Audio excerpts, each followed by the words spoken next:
The cleaning cart squealed like a small, disgruntled animal as it rounded the glass hallway and bumped against the receptionist's desk. Renata Silva kept her shoulders straight, palms steady on the handle, the familiar rhythm of the building under her shoes, polished marble, soft carpet, the quiet thrum of air conditioning.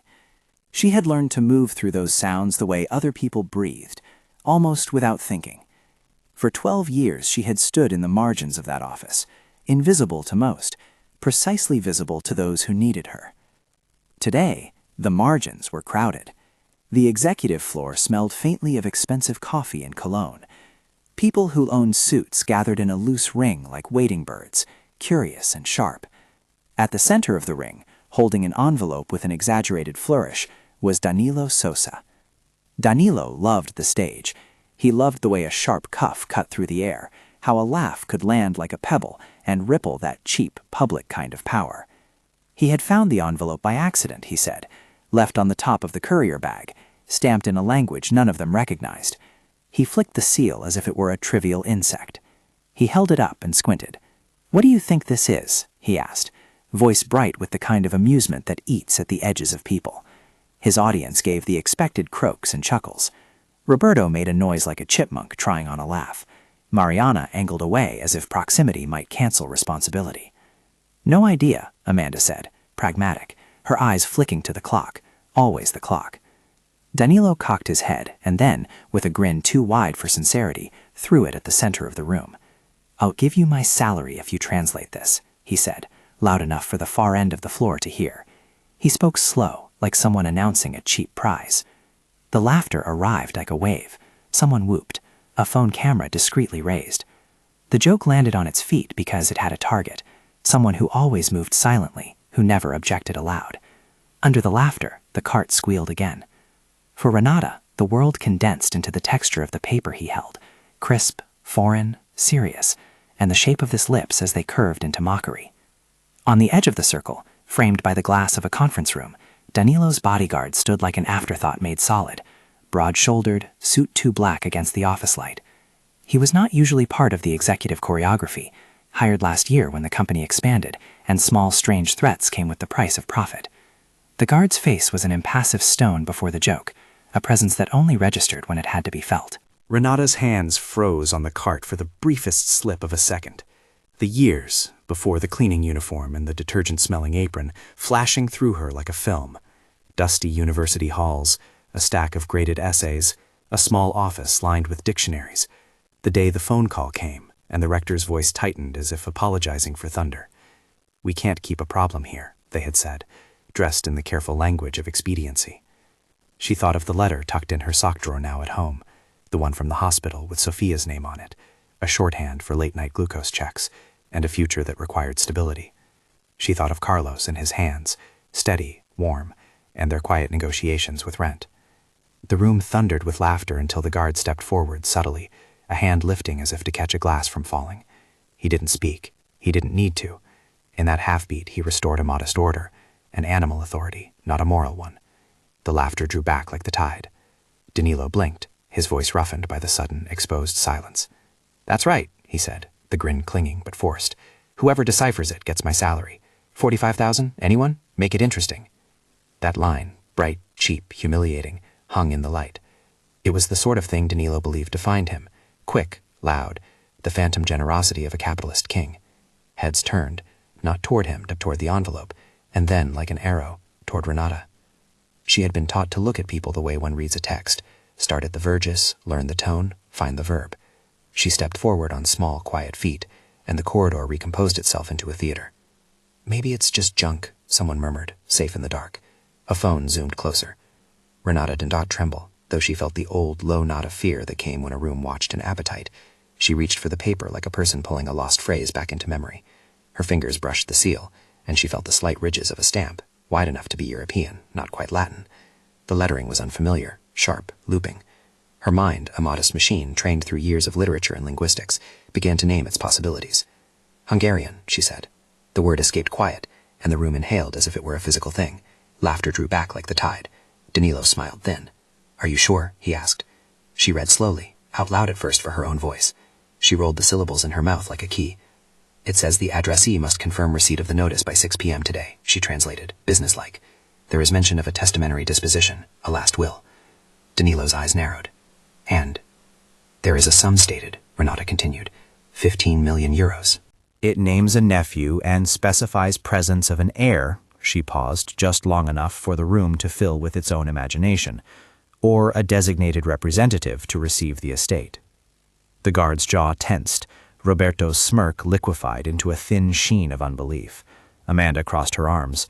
Someone's phone slipped and clattered into the carpet. Silence, absolute and hot, replaced everything. The bodyguard, who earlier had been a dark comma in the scene, now seemed to have closed the sentence, his absence of noise making space for what Renata had said. Danilo's laugh, which had been an instrument, caught in his throat. For once, he felt smaller than his own words. Translate the rest, he demanded, brusque now, because control is a fragile coat you press close when the wind changes. Renata read, the legal formality, a notarized signature, the name of a town in Hungary. She parsed, explained, clarified. She told them what the deadline meant, a procedural notification demanding acknowledgement. If ignored, the administration of the estate would proceed without claimants, and according to the phrasing, the property would pass to those named in alternate clauses or be transferred to the state. She spoke calmly about consular verification, about the possibility of needing authenticated copies, about notarizations that could be completed remotely in part, but which might also require representation in person before a Hungarian notary. How do you even... Danilo started, but the guard interrupted him this time with a single, subtle gesture. His hand rose, palm outward, as if to press down the crescendo. The gesture was not aggressive. It was an instruction to the room to be serious. It worked. People looked at each other like embarrassed children. For the first time that morning, Danilo did not want to be the loudest thing there. Renata met his look directly then, steady as a compass. She did not steal or gloat in that gaze. She offered the facts. This could be procedural, she said. It could be nothing, or it could be serious. And you'll translate it for free, right? Roberto said, a jab thrown like a stick in shallow water. The taste of ridicule returned to the room like tide. Renata's voice did not elevate. You said you'd give your salary. I'll accept the offer of pay, and I will ask for time and resources. A computer, access to the main printer, and permission to use the meeting room for an hour. And if this is real and we need representation, I will need to travel to Hungary to coordinate with counsel. The practical list landed like a set of small, ordinary demands. Amanda blinked, calculating. It wasn't charity, it was simple logistics. The idea of paying 1 month's salary for translation appeared both ludicrous and suddenly less ludicrous. Money could be exchanged for expertise, suddenly visible. Danilo toyed with his pen. His train of thought slid between the possibility of a public spectacle and the inconvenience of dealing with foreign law. Travel? He scoffed.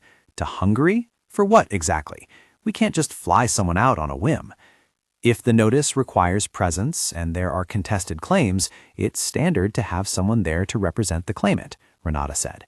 It would be wiser to confirm authenticity first. The consulate can verify the notary's seal and the signature. They can tell if it's a registered communication. Amanda's expression changed, no longer amused. We need to confirm before 6, she said. Finance will want proof before any salary is handed over. Payment is payment, Danilo said, stung. You read and you got lucky, but there's no need for theatrics. Give her the 45 and be done. Mariana, who had watched Danilo tilt toward cruelty many times and learned the language of weather, how to show thunder but not lightning, stepped in soft. If it's true, Danilo, it could affect the company. There's property listed, an address, shares. Someone should check. The bodyguard's presence had become part of the scene's choreography. He moved closer, still silent, an outline against the glass. It was hard not to think of him as an emblem, safety for the powerful, watchful for the vulnerable. Danilo, sensing the shift, laughed, a brittle sound. Fine, he said. We confirm with the consulate. If it's legitimate and she's right, we pay the month. Consider it a contribution to morale. He meant it as a barb wrapped in civility, but it landed differently. Renata's cheeks warmed, not with pleasure, but with the acute awareness of dignity returning, like a small coin. She accepted the terms. She took the salary when finance wired it to her account, discreet, because even dignity can be practical. Before they separated, she pulled Danilo aside, not in anger, but as one who tallies obligations like stones. "If this is real, Danilo," she said quietly, "I will ask to accompany any representation to Hungary. I won't charge you now for travel, but I will ask for 5% of whatever is ultimately recovered if I travel and manage the claim on site." Danilo's eyebrow rose, curiosity pricking the old armor. 5%, he repeated. Ambitious. "It is a fair fee if I must step from the office and negotiate abroad," Renata said. "I don't ask for spectacle, just fair compensation for time away from my job and my family." There was a flicker in Danilo's face, an irritation, then a calculation. His hand tightened on the envelope. For him, everything could be measured in margins. Meanwhile, the clock moved. Amanda made the calls to the consulate, while Renata used the meeting room computers to prepare a scanned copy and a translation. The office hummed with practical purpose now, less theatrical bite and more urgent efficiency. Phones were switched to businesslike tones. The guard resumed his silent patrol, less a symbol now than a protector of a fragile process. Renata shut herself in the conference room with a kettle of tea and a borrowed laptop. She set the paper on the table and began to reconstruct the meaning in a quiet, disciplined way, clause by clause, signature by signature, noting the notary's stamp and the town of Esztergom. No, not Esztergom. This said Szeged, a mid-sized city. She cross-checked names against online registries, translating family names like a locksmith fitting a key. Her hands had done translation for years. The strings of her language training had never rusted. As she worked, images came like postcards from another life, the university in Salvador, where she had taught a room full of students who wanted openings into other languages. The day the rector whispered about a whispered complaint that had reached too close to something political, and the cost had been a peeling away of colleagues. She had left then, or rather been gently pushed. The job with the cleaning firm came weeks later because her doctorate didn't pay the hospital bill or the insulin supplies. She had laughed at the initial indignity of mopping marble in the morning. Later, she learned how to make peace with it, how to wear an invisible badge of competence inside a different uniform. Carlos had said once, when they sat at the kitchen table passing an envelope back and forth in the kind of economy where receipts were family history, "Renata, don't make yourself a ghost. When the world asks for proof, give it." He meant the small things, receipts, signatures, the kind of evidence that proved you were real in a bureaucrat world. Their life had been an accumulation of such proofs: a birth certificate, a school report, a letter from a doctor. Sophia's insulin pump had a serial number and a warranty. These things were lifelines. The consulate returned a line that she had expected, polite and procedural. Yes, they would assist in verifying the notarial seal. Yes, they could confirm the signature belonged to a notary in Szeged. They could not, over the phone, send binding certification, but they could initiate a verification that would lend weight to her claim when presented to a lawyer. The call lengthened into a rhythm of verification and request. Renata asked about apostilles, about whether the document might have been a certified form sent by a Hungarian law office. The consulate asked for scanned images. Renata sent them at once.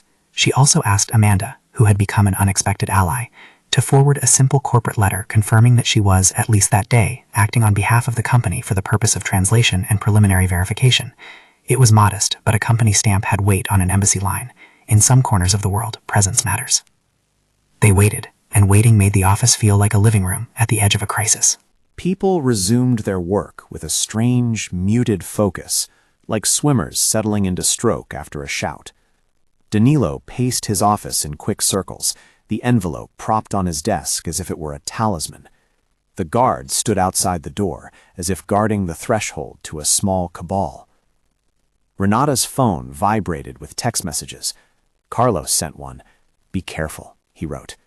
Sophia had drawn a tiny heart and printed in shaky letters, "Go Mom." Carlos's message read like a prayer and a ledger all at once. "If it helps, I'll pick up an extra shift." Renata wanted to answer with more than gratitude. She wanted to tell him that skill sometimes finds a window, but pride kept her brief. "I'm fine," she wrote back, meant in that fine thread of a word, both competent and fraying. When the embassy's confirmation came through, Renata read the message twice before she allowed herself to breathe. The notary seal was authentic. The signature matched a registered name.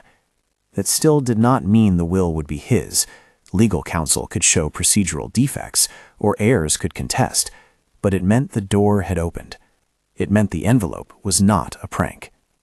Danilo, who had spent the early afternoon treating the incident like an amusing aside, now softened into a business calculation. "Book the travel quotes," he said to his assistant. "Let's know what we're dealing with. If it's real, we handle it with discretion and speed." Renata accepted nothing until she had secured it formally.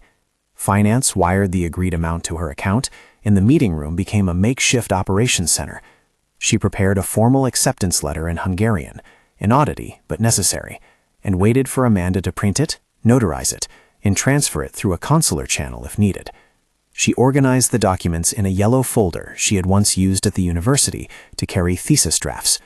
Slips of paper that had been placeholders in her life, certificates, proof of origin, the identification papers that had staved off oblivion, were threaded through the folder like talismans.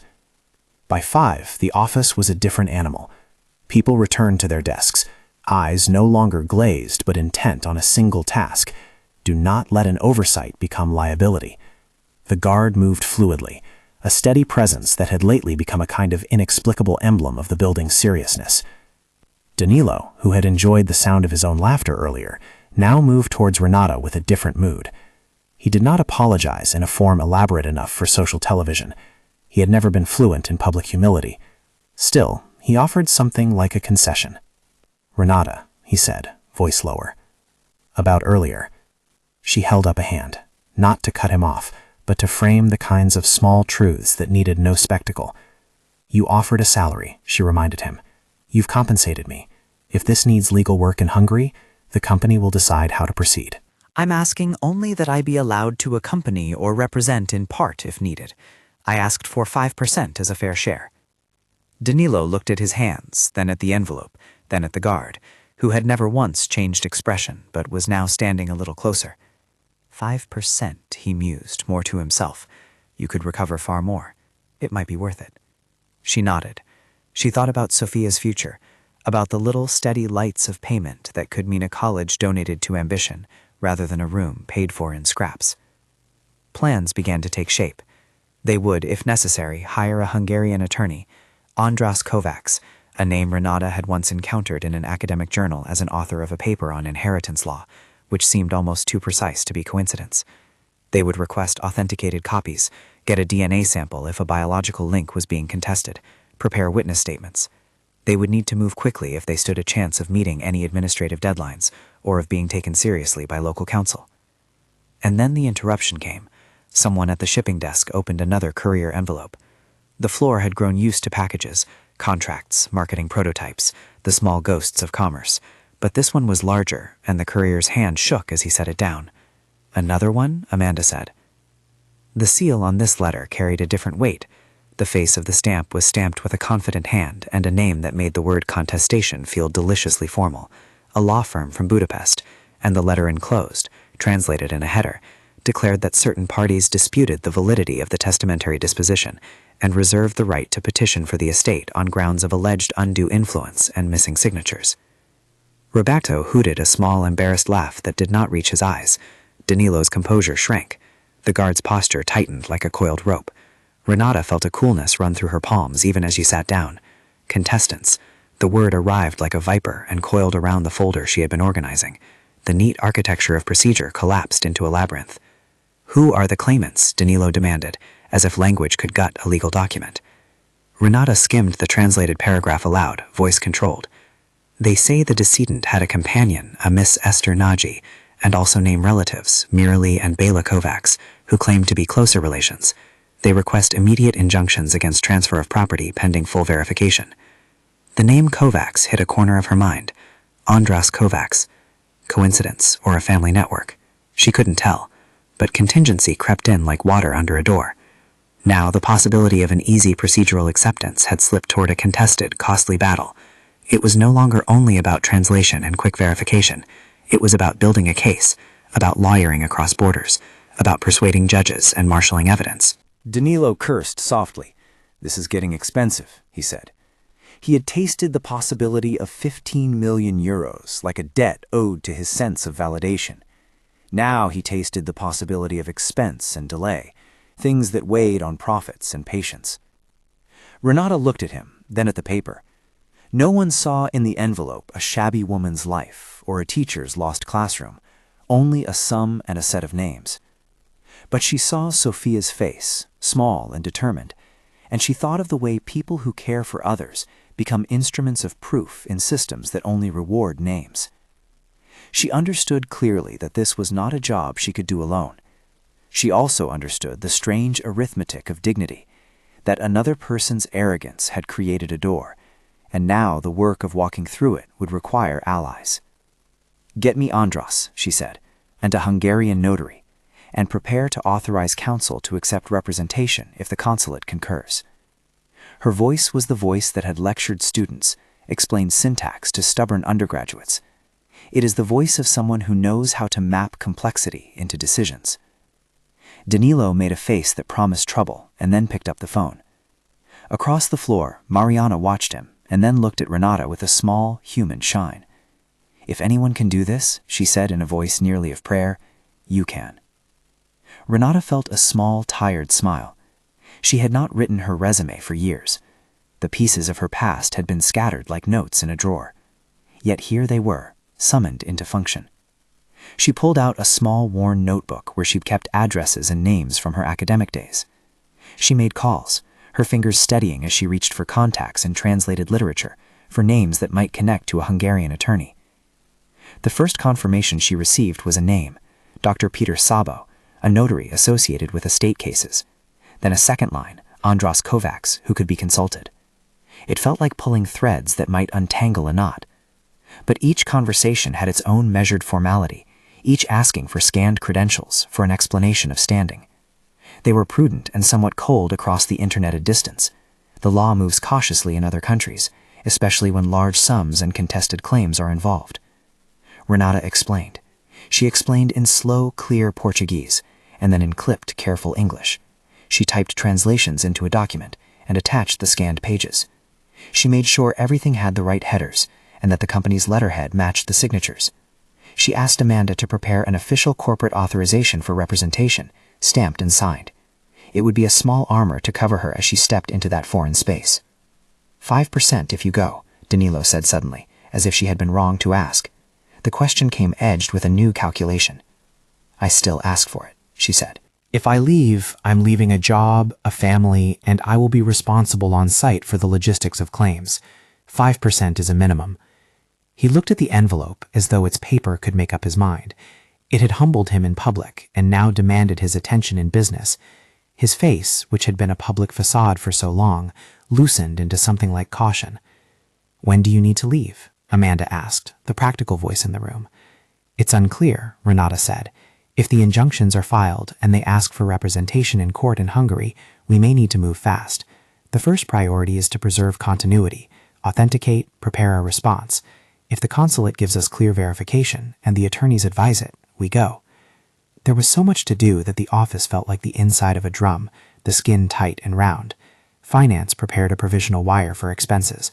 Danilo, finally, agreed to authorize the payment of a modest advance for travel if the situation escalated. The guard, who had been a presence at the edges of high drama, remained steady as a black question mark. Renata typed a reply to the initial notice, a measured string of sentences intended to keep the company's claim in play and to request an extension, if only to buy time to assemble counsel. She sent it through the consular channel they had opened, and then sat with the slow burn of waiting, an old companion. The rest of the afternoon was a slow, tight knot of calls and scanned files, of Amanda and Mariana and a junior lawyer, Federico, running small errands of legitimacy, certified copies, a notarized letter, a stamped corporate authorization. When she finally left the office that evening, the sky was a bruised violet. The elevator ride was long, and she remembered the speech she had given to a class of students years ago about the dignity of labor. She had believed then, with the fierce optimism of the young, that competence and moral clarity would be enough. Life had not disproved her as much as it had rearranged the terms. Dignity survives in records and in small acts of attentiveness. Outside, Carlos waited with the car idling, hands on the wheel, a reservoir of quiet support. He kissed her on the forehead, the small habitual intimacy that one uses to say, "I am with you," to a person who will cross a city for hope. "How did it go?" he asked. She told him in fragments, the way one tells someone of a bridge built from sound and paper. She only did nothing, and yet did not intend to scare him. "We need to wait for consulate verification," she said. "There might be contesters." Carlos squeezed her hand. "Then we'll fight together," he said simply. He had long ago learned that the word fight for that meant late shifts, scraped together money, and the stubborn faith of paperwork. They drove home through the city lights. Sophia, who had been at school, greeted them at the door with a question and an ink-smeared drawing.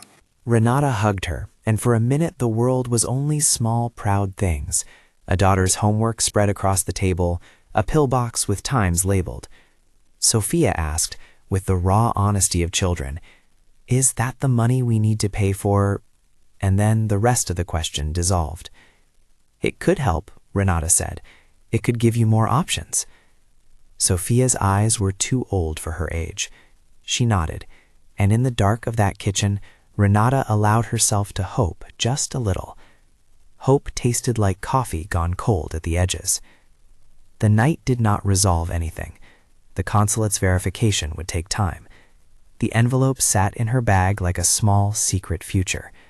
She slept poorly, as people who have set mighty things in motion but cannot watch the gears turn often do. She dreamed of signatures forming like footprints across water. The next morning, back at the office, Renata found another envelope on Danilo's desk. No courier stamp, no formal letterhead, only a thin sheet of paper with a bold line printed across the top. Moral claims, attention. Someone had placed it there with the ease of people who believe their own motives are clear. She opened it because she had to. Inside, a typewritten letter accused the company of profiting from an individual's ignorance and requested that any proceeds be considered for charity in the decedent's name if a contest were to make litigation punishingly long. It was a provocation dressed up as conscience. Danilo grunted, as if someone had poked him with a pin. Renata read and folded it into the yellow folder anyway. There would be arguments that were moral and arguments that were legal, and not always did they overlap. There would be people who would dance on high principles while they pursued advantage. She had seen that in classrooms and hospital corridors in different guises. Her phone chimed with an unfamiliar number. She answered because there was nothing else to do except wait. On the other end, a recorded voice identified itself as a Hungarian law firm and asked for confirmation of her availability for a preliminary consultation in English at 10 a.m. That was small mercy. It offered a chance to shape a narrative before others did. She accepted. As the day moved, the volume of small tasks increased. Copies, notarizations, forwarding scanned translations to Andres, a voice on the line who asked careful questions in pristine English. He wanted to know about the decedent's domicile, about the documents proving relationship, about any proof of a last will in Portuguese, all the data points that could construct a case. Renata compiled everything she had, her translation, Amanda's consulate confirmation, a scanned photocopy of the decedent's document, the corporate authorization. She found an old laboratory receipt among her papers where she had once given blood for a research study. She wondered, oddly, whether biology might enter this maze. Later, lawyers might ask for proof of lineage. For now, it was enough to collect the necessary documents and to speak clearly. At noon, the courier returned. The envelope at the desk bore a different name, a scanned fax from a Hungarian notary requesting immediate preservation measures and naming two individuals, Mirali and Bela, as protestants of a recent will. It was not yet legal thunder, but it was the first lightning. The words were formal, the typesetting cold. The office seemed to tilt. Renata's chest tightened, practical fear sharpening to focus. The case, if it became a case, would require more than translation. It would require evidence, witnesses, possibly DNA, and deft legal strategy. It would also require stamina and resources she did not possess in endless supply. She closed her eyes for the briefest second and imagined Sophia at graduation one day, a small, improbable ceremony in the future where someone who had once been invisible walked among proud people. The thought steeled her. "Get me Andras's email," she said aloud, and the gears began to turn again, not this time toward a simple translation, but toward international counsel, travel options, and a court that might decide who would own a past life, and what that might mean for a family in a distant country. When she hit send on the first long email to Andras, attaching her translation and the consular confirmation, the guard walked past the conference room and paused as if listening for an invisible bell. Danilo, who had learned that his mockery had birthed something bigger than spectacle, stood near the window and watched a city that did not care about individual humiliation. The envelope that had been a prop and a joke had become a doorway. On the other side of that door were lawyers, inscriptions, and an entire legal culture that moved with the slowness and certainty of a tide. By mid-afternoon, the firm in Budapest had replied. The message was polite and brisk. They would review the documents and propose a strategy. In the same thread, someone else, Esther Nagy, named in the contesting letter, had an email attached to an advocacy block, writing about her long companionship with the deceased. The internet allowed stories to multiply with unnatural speed. Renata read each line with clinical attention. A claim that a companion had been close, that a signature had been forged. None of these were decisive on their own, but together they were a pattern forming like a storm front, and where storms gather, people with power often hurry to shelter. She called Carlos at home and found instead his voicemail. She left a message that said more than, "I'll try," because she wanted the sound of pragmatic resilience to travel through the phone lines into his day. She sent Sophia a photo of the envelope folded neatly in her hand. Sophia responded with a string of heart emojis and a typed, "Good luck, Mom," that seemed oddly formal for a child, but perfectly human. In the late light, as people drifted from their desks and the guard returned to the elevator to shadow his charge, Renata sat with a list she had made. Contacts called, consulate confirmation attached, Andras and Dr. Sabot in the loop, deposit for travel authorized but not yet issued, 5% clause in writing waiting for signature in the event she had to leave. It was a ledger that bridged dignity and necessity. At the very edge of the day, just when the building sighed with the easing of work, someone from the shipping desk pushed in a small cardboard packet marked Urgent, Signed Delivery. Renata recognized the courier's uniform and the company's slight, urgent smile. The package was thick with papers and stamped with the seal of a different law office. Its label bore a return address in Budapest, and underneath, in bold, a name that pulled at a place in her memory: Miralie Kovacs. Her breath skipped. Miralie. The name repeated the same root as Andras Kovacs. The net of coincidence narrowed into something more ominous, the possibility that the contesting claimants were not separate strangers, but a network, cousins, relatives, or strategic claimants connected to a local family law firm. Renata looked at the guard as he passed outside the glass. For the first time since he had lifted his hand earlier, his eyes registered something like expectation. He had become less an emblem and more an individual in a narrative that was no longer only theirs. She opened the packet with steady fingers. Inside were affidavits, witness statements alleging that the decedent had been under undue influence in his final months, and a formal request for a preliminary injunction to freeze any transfer of assets until the court could determine the validity of the contested will. Attached was a lab request suggesting that a DNA verification would be useful to confirm or deny blood relations. The words hit like tools: injunction, affidavit, DNA. The room's energy shifted into a new register, one that was combative and procedural. Danilo's face drained of some color. For him, the envelope that had once been a laughing prize had become a source of real cost. Renata felt a quiet pinching in her chest, not of fear alone, but of fierce clarity. Contestants had arrived, local lawyers had lined up, and the matter had moved beyond translation into the rough field of conflict. The stakes were no longer simply about salary or spectacle. They were about a legal claim that could remake a family's future. She wireframed a note to Andras and Dr. Sabot, concise and clear, attaching all the recent packets and the consulate's confirmation. "We have received contestation notices and affidavits alleging undue influence," she wrote. "We need immediate counsel on whether an emergency application is required to protect potential heirs' interests, and whether a DNA test should be proposed by agreement or sought by court order. Please advise on costs and timing."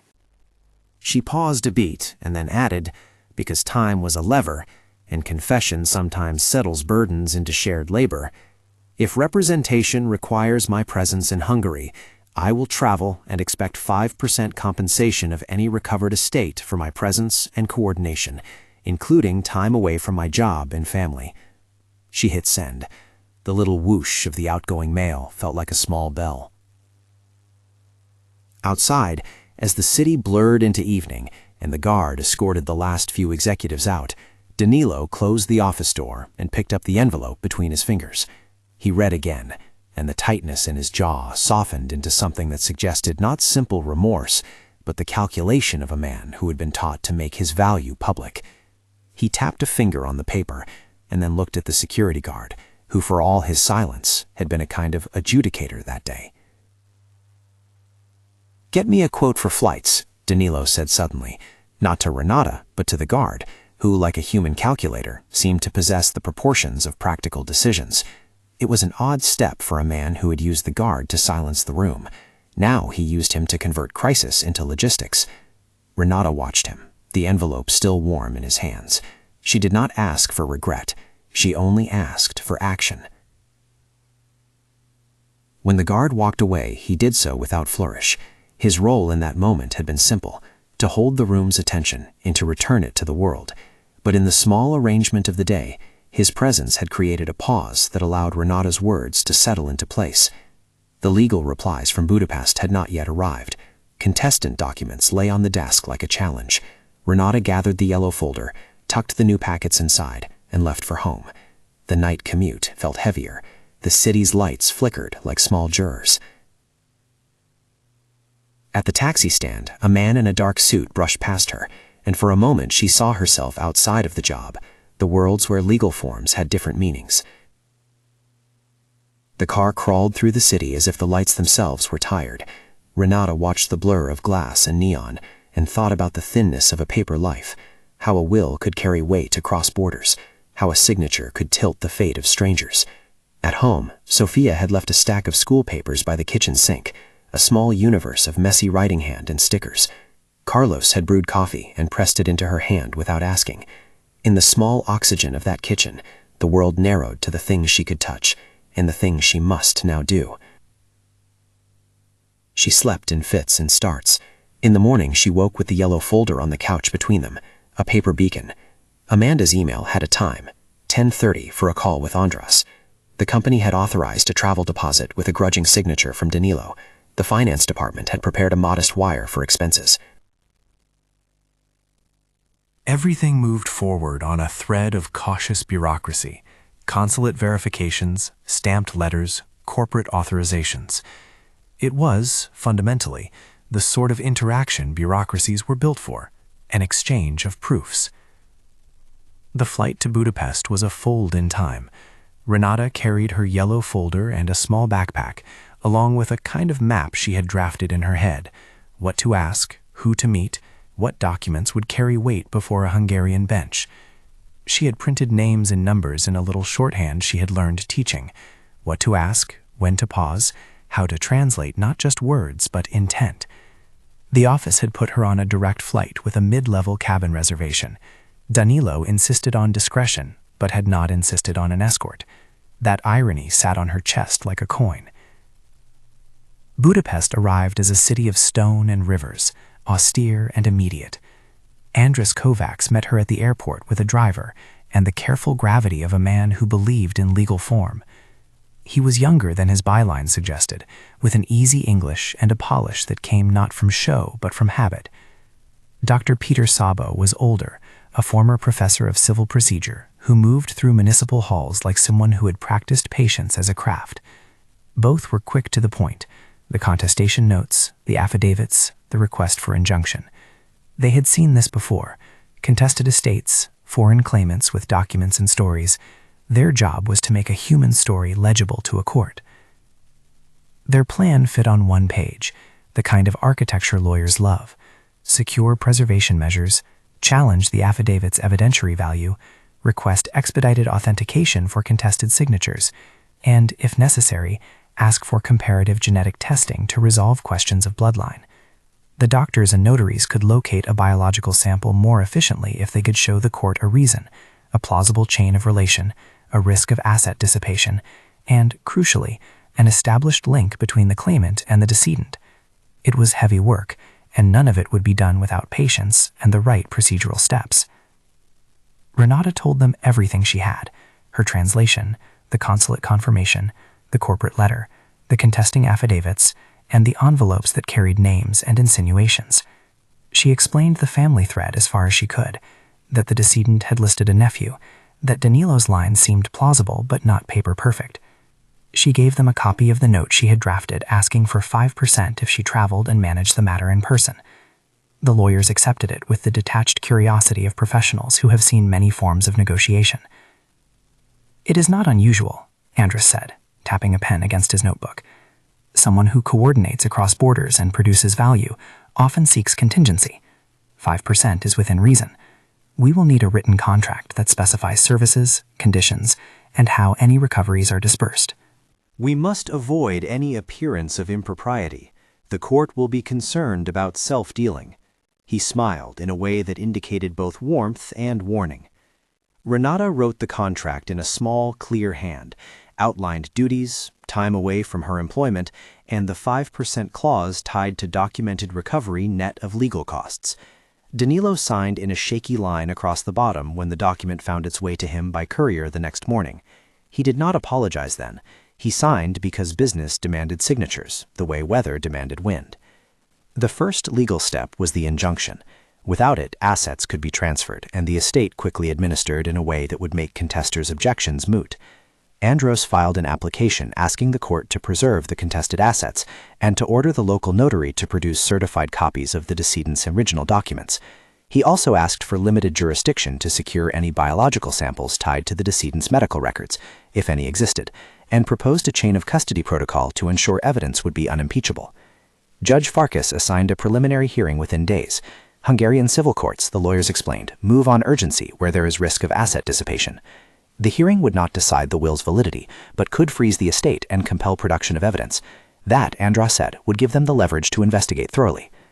The morning of the hearing, Renata felt both out of place and exactly where she needed to be. The courthouse was a heavy book of stone, columns like paragraphs.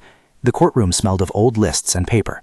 The guard from Danilo's office, back home he had been a blurred silhouette, was there too, and Renata noted almost with surprise that he moved in these spaces like someone who had learned where to stand and when to be seen. He donated no speech, but an air of human gravity. She watched as witnesses were sworn, and as the Hungarian notary produced certified copies of the original will, the date, the seal, the signature. A handwriting expert retained by the Kovacs firm took the stand, pressed a pad of his thumb against a stylus, and compared strokes. The expert's conclusion was cautious but useful. The signature was consistent with the decedent's known hand in the documents authenticated by the notary. It did not prove absence of later coercion, but it suggested the signature itself was genuine. That did not end the contest. Esther Nagi's attorney brought forward a set of statements. They described last months of companionship, late-night care, signatures signed in frailty. Merrily and Bayless sent affidavits that argued for a closer familial proximity. The contesters' papers had the sheen of earnest narrative, and that was dangerous because courts are asked to translate human story into legal fact.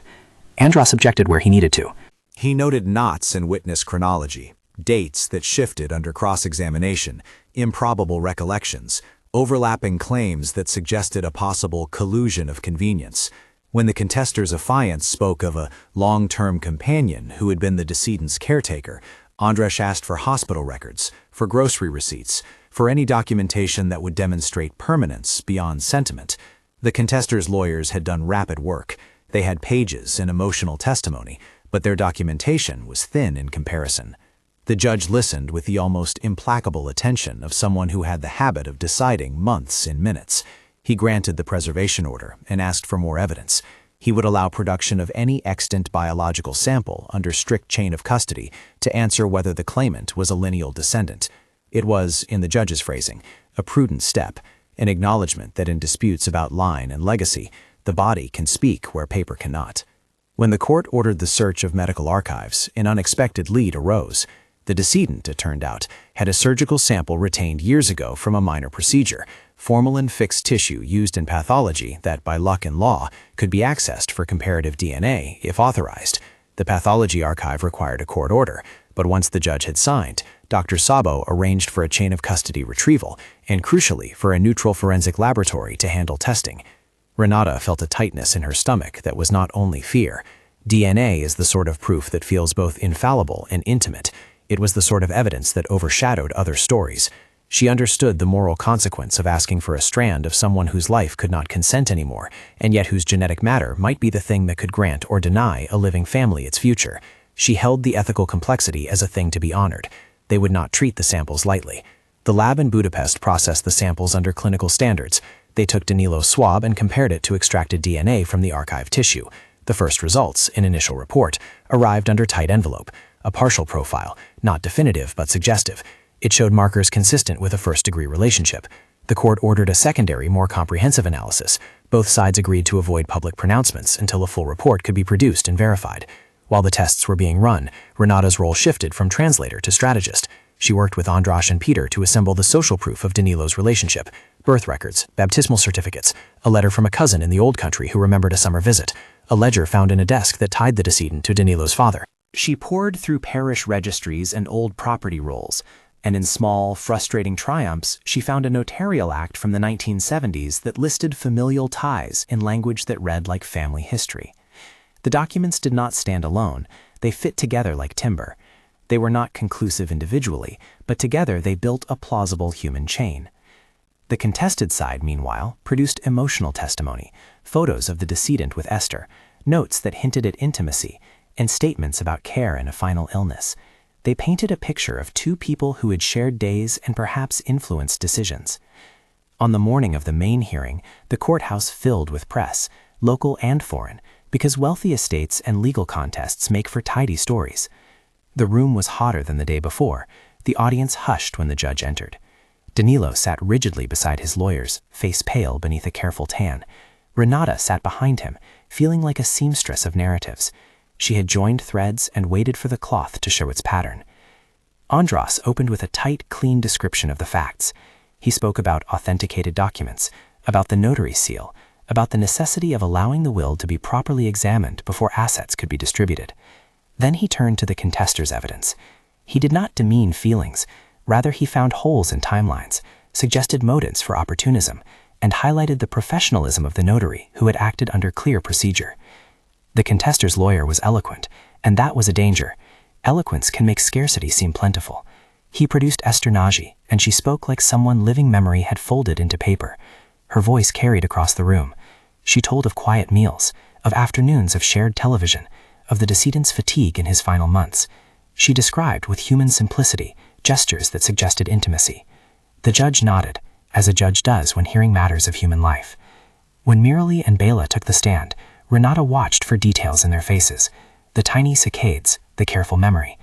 They described family lore, ties, and claims of closeness, but under cross-examination some details frayed. Dates shifted, memories overlapped, statements contradicted other independent documents. Andras did not shout. He simply placed a small, steady hammer on each claim and waited for the chisel marks to appear. Then the lab report was read aloud. It took the room a beat to understand that the shy line of letters was a verdict of sorts. The comprehensive analysis found a high probability of a first-degree relationship between Danilo and the decedent. The metrics were clinical, match rates and allelic concordance, but for people in the room, the numbers resolved into a human fact. The likelihood was extremely high that Danilo was indeed kin. A murmur ran through the gallery. Esther's face folded in a private grief that had not been predicted, while Mirali and Bela exchanged glances that blurred the borders of confidence into something less sure. The judge held up his hand and asked for calm. He would consider all evidence, he said. DNA is powerful, but not alone decisive. He instructed the clerk to include the lab protocols and the chain of custody logs in the record. The meticulousness of protocol mattered now more than rhetoric. Across hours of coordinated testimony, other elements fell together. Handwriting experts confirmed the will's signature. The notary testified to normal procedure. A neighbor provided a notarized affidavit referencing the decedent's own words about his nephew, naming Danilo on a dinner table once, years ago. Those small human artifacts accumulated into weight. When Judge Farkas finally spoke, the room held breath like a single thin note. His decision, after long deliberation, was to recognize the testamentary disposition as valid. He found that the decedent had the capacity and freedom to make his choice, and that the signature and seals were authentic. He noted the DNA evidence is strongly supportive of the relationship suggested by the will, and ordered that the contested assets be preserved for transfer to the named heirs upon completion of the estate process.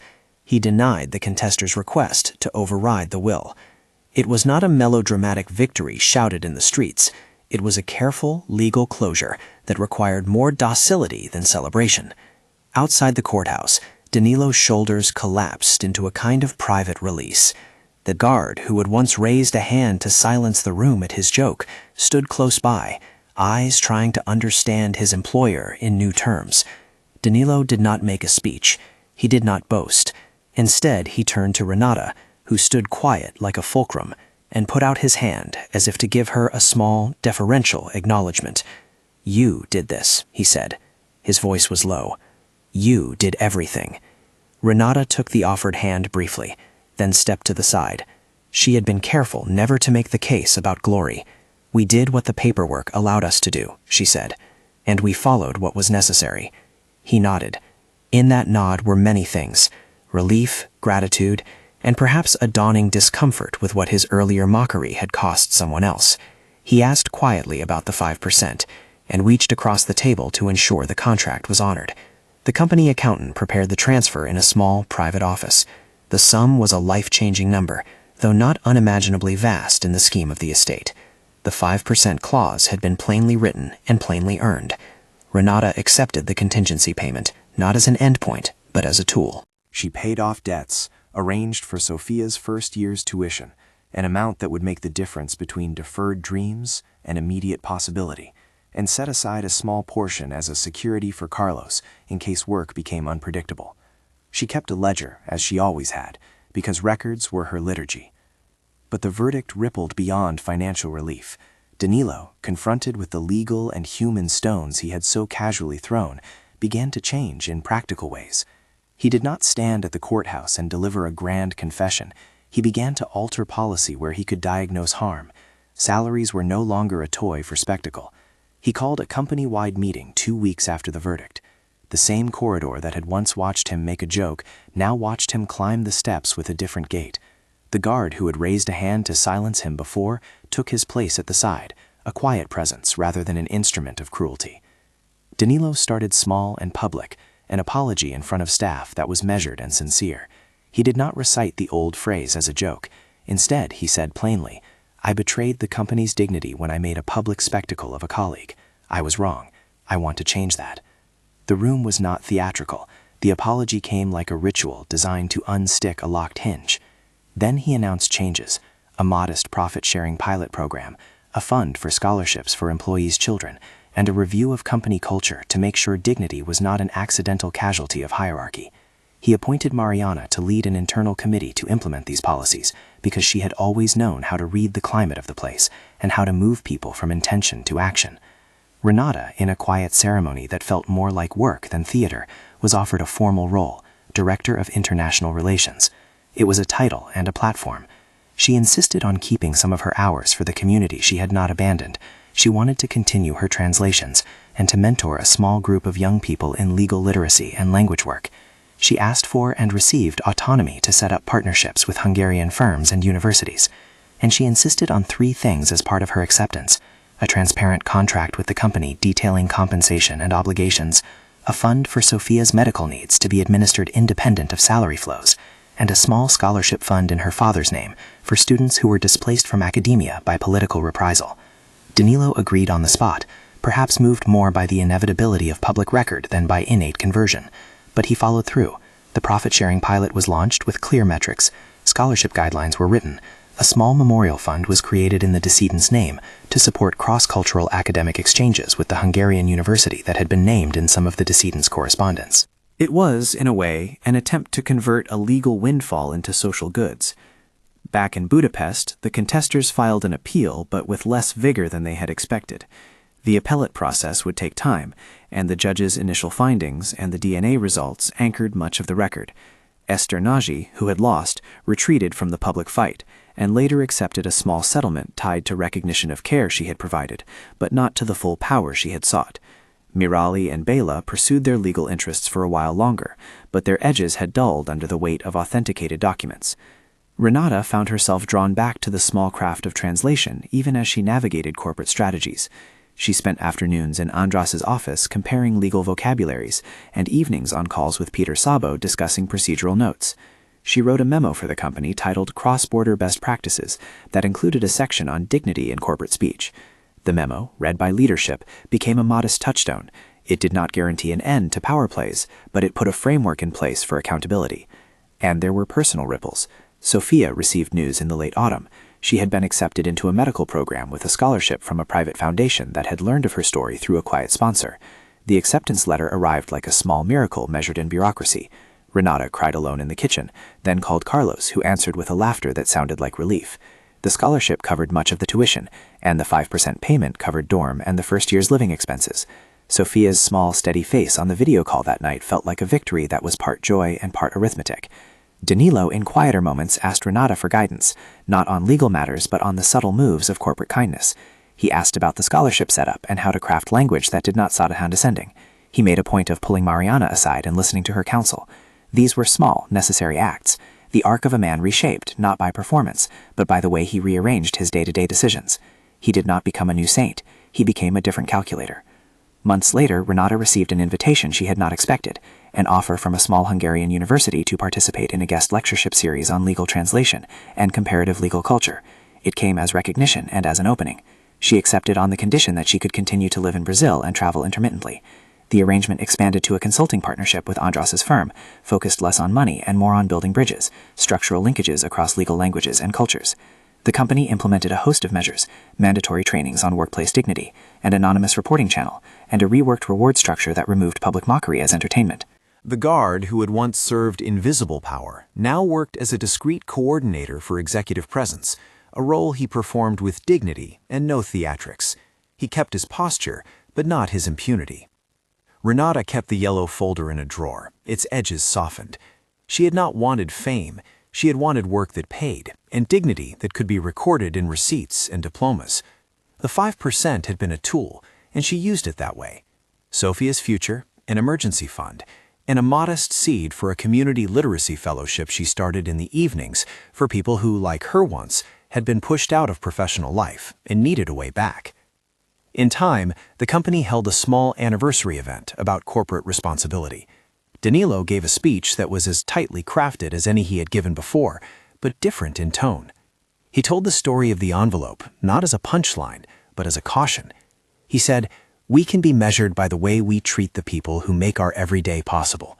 He turned to Renata and said, "You taught me that competence does not wear a suit." The room applauded, the guard standing at the side with a quiet approval. It was not theatrical repentance, it was a corporate policy moment that had become personal. At the very end, there was a small, private scene that echoed the beginning. The same glass corridor that had held the joke was quiet one afternoon, as Renata, now in a modest blazer that fit more comfortably than a uniform once had, wheeled past with a new cart of materials for a community workshop. Danilo saw her, and, out of habit perhaps, reached for some old program of bravado that his mouth knew well. There was a flash, the impulse to toss an envelope into the middle of a gathering and to make a show. But the guard, who had once lifted his hand to end laughter, stood beside the doorway and smiled in a way that asked for dignity rather than silence. Danilo stopped. He didn't need to be silenced. The room didn't need to be quieted by muscle. He took a breath, and then, with a slow, slightly embarrassed grin, he repeated the line that had started it all. "I once said, 'I'll give you my salary if you translate this,'" he told the group, his voice softer now, the words unloaded from the weight they had carried. "At the time, I thought it was a joke." It wasn't. The room held the sentence, not as ammunition, but as a lesson. Danilo continued. Renata translated that envelope in thousands of other things, papers, lives, opportunities. Today, I ask you to measure what we give each other by how we treat one another, not by how we can humiliate anyone for a laugh. There was no theatrical silence then. There was attention. The guard offered a small human nod, as if to say the world has rules and room for change. Mariana stood and applauded quietly, followed by others. Renata, who had long ago learned to look at people like texts, allowed a small smile. She had not wanted to be the center of anything, but the center had found her and given her what a center sometimes gives, responsibility.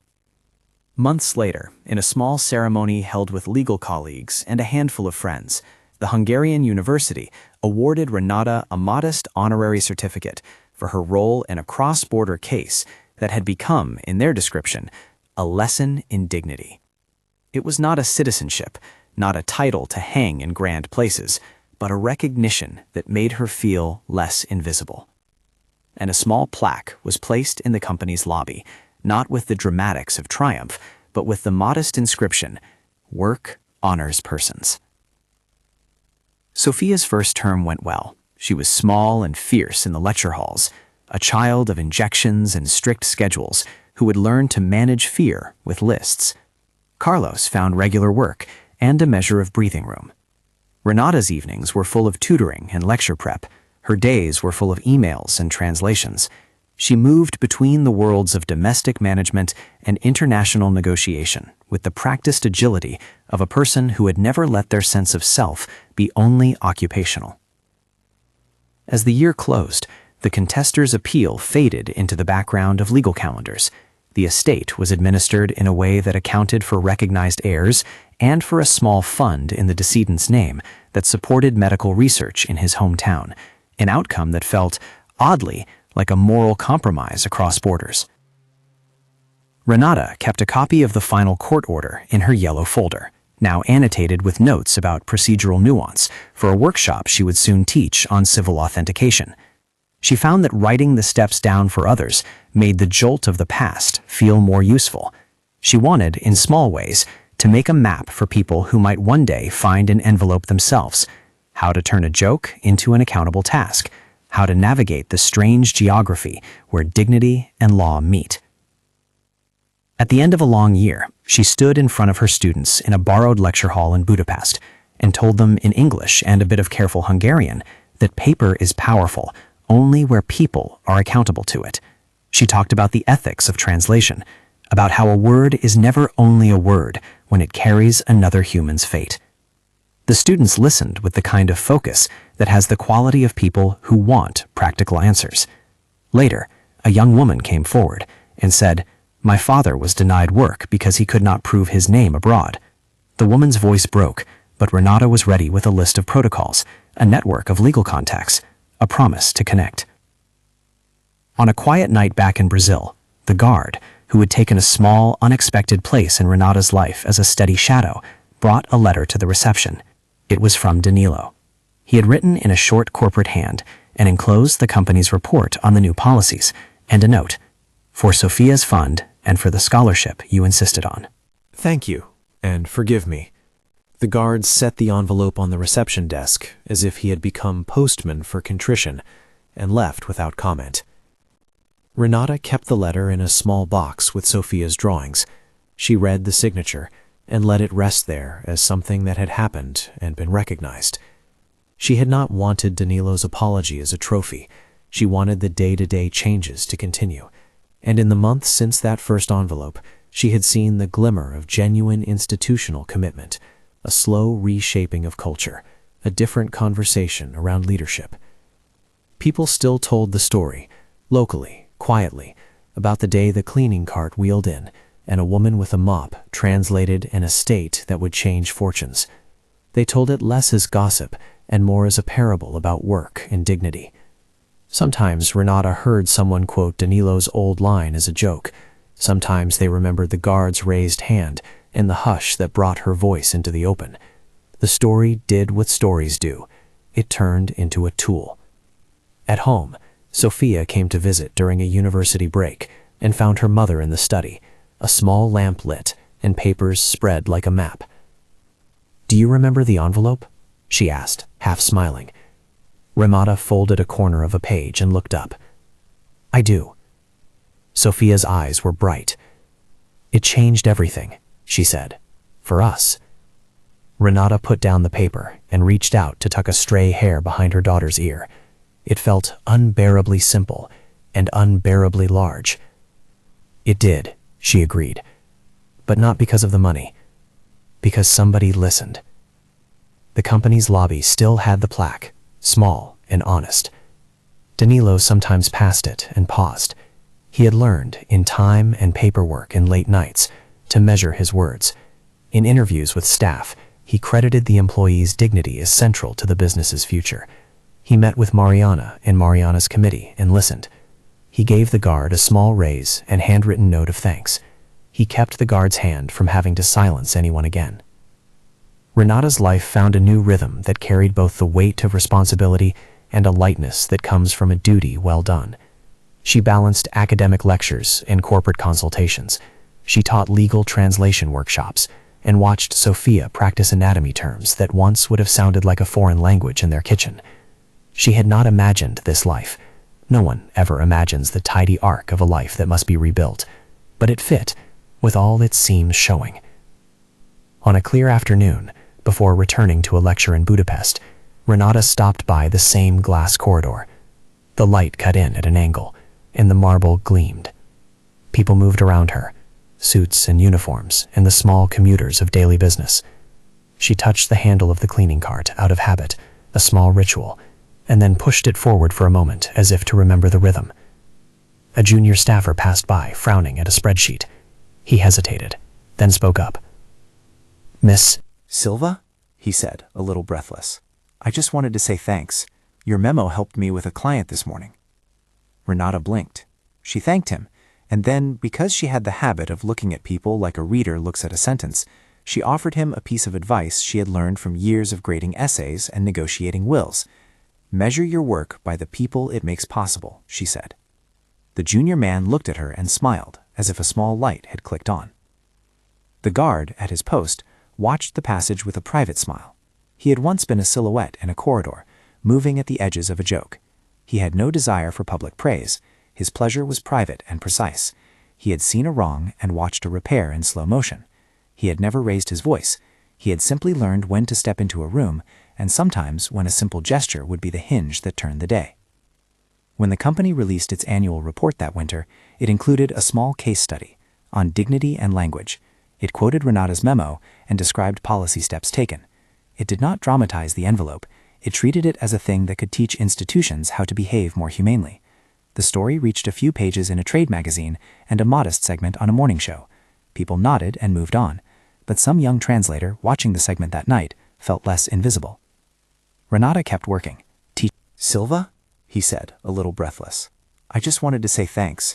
Your memo helped me with a client this morning." Renata blinked. She thanked him, and then, because she had the habit of looking at people like a reader looks at a sentence, she offered him a piece of advice she had learned from years of grading essays and negotiating wills. "Measure your work by the people it makes possible," she said. The junior man looked at her and smiled, as if a small light had clicked on. The guard, at his post, watched the passage with a private smile. He had once been a silhouette in a corridor, moving at the edges of a joke. He had no desire for public praise. His pleasure was private and precise. He had seen a wrong and watched a repair in slow motion.